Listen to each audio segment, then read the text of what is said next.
Hello guys, welcome back to the UGC psychology series. We are in social psychology, UnitVIII, and we have discussed previously about different types of leadership styles. And today we'll try to understand minimal group experiments as an to understand the social identity theories. So here, Henry Tejfel is actually best known for his minimal group experiments and even for developing social identity theory. So, in-group bias, so what is it? So it doesn't matter actually what group.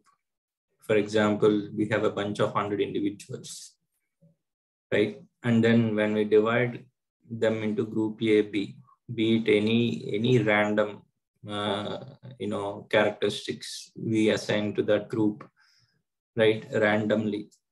If we divide that 100 group members into two groups, there is an in-group bias would start. It means it doesn't matter what the group is or how it was formed, but as soon as the people are segregated into groups, right, they perceive that their group is best or superior to other groups. So this is known as in-group biases. So this is a wonderful example that we can understand in the theory of social learning theory.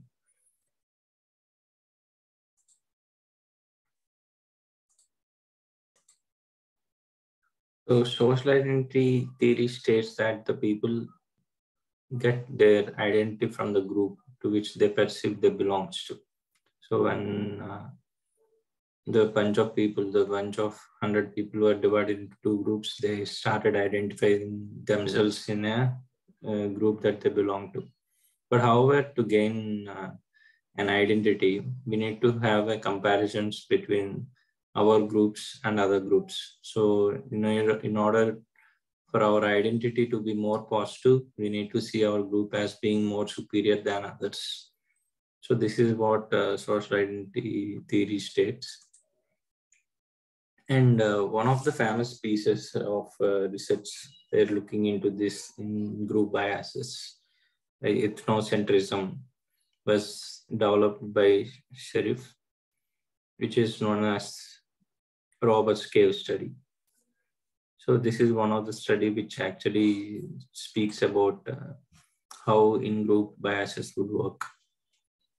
So JRF suggested that ethnocentrism occurs where there is conflict or competition between two groups.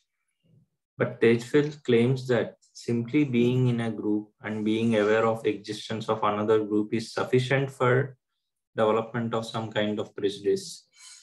So Tejfel has a claim against the theories of JRF.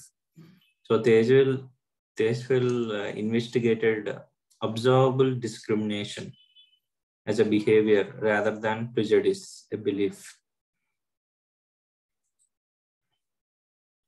And the aim of Tejfel's study was to provide evidence that merely belonging to one group and being aware that another group existed would lead to discriminatory behavior in favor of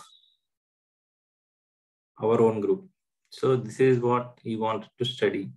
So he preferred and he tried to investigate observable discrimination as a behavior rather than a prejudice that is a belief.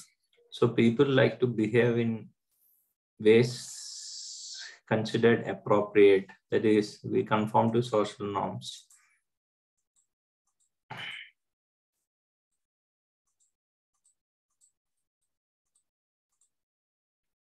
So here he suggested that two social norms are groupness and fairness.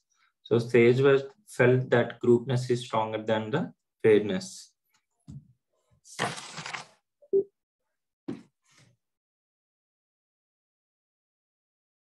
So this is a small, minimal experimental theory where he have, come up with one experiment which he tried to give a random, in one experiment there were few boys which they knew each other, right? They would segregate into two groups, and they assign groups, and he tried to observe the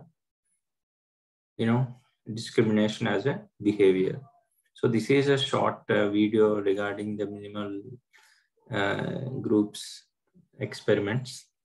So I hope it is useful for you guys.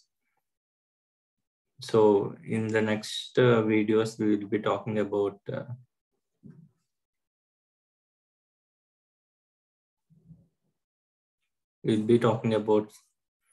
relative deprivation theory, realistic conflicts theory, balance theory, equity theory, social exchange theory, etc. Thank you.